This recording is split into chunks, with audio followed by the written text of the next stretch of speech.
Headlines brought to you by Chitale बंधू.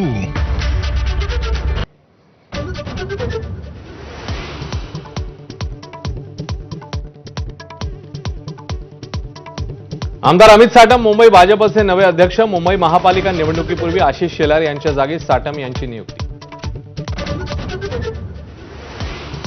मुख्यमंत्री फडणवीसांची शिंदेंच्या खात्यावर नाराजी. योजना प्रभावीपणे न राबवल्याने नगरविकास खात्याची अधिकाऱ्यांची घेतली शाळा.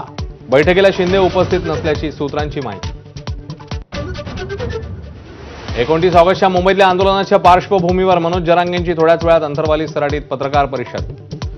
आरक्षणाचा गुलाल लावूनच माघारी यायचं जरांगेंचा निर्धार.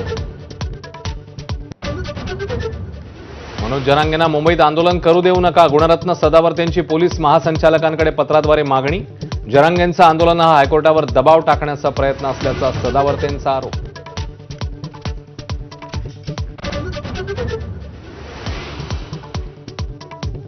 रोहित पवारांचा मंत्री संजय शिरसाट यांच्यावर पुन्हा आरोपांचा बॉम्ब. बिवलकरांना जमीन देण्यासाठी शिरसाटांची मेहर नजर. रोहित पवारांचा आरोप. 12,000 पाणी पुरावे बॅग म्हणून सादर केल्याचा दावा.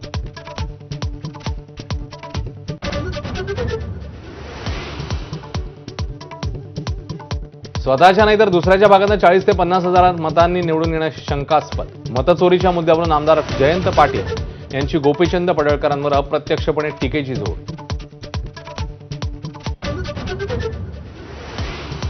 नागपूरमध्ये काँग्रेसकडून खड्ड्यांविरोधात आगळंवेगळं आंदोलन. खड्ड्यांचे फोटो आणि जीपीएस लोकेशनसह आंदोलक रस्त्यावर. पालिकेच्या कार्यक्षमतेवर सवाल.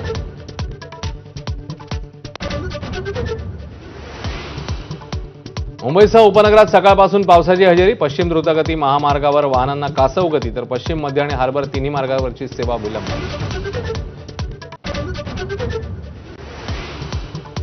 बाप्पांचं आगमन 2 दिवसावर. नाशिकमध्ये सार्वजनिक गणेश मंडळांना महापालिकेची मंजुरीच नाही. मंडप आणि प्रवेशद्वारासाठी शुल्क आकारणीला मंडळांचा विरोध.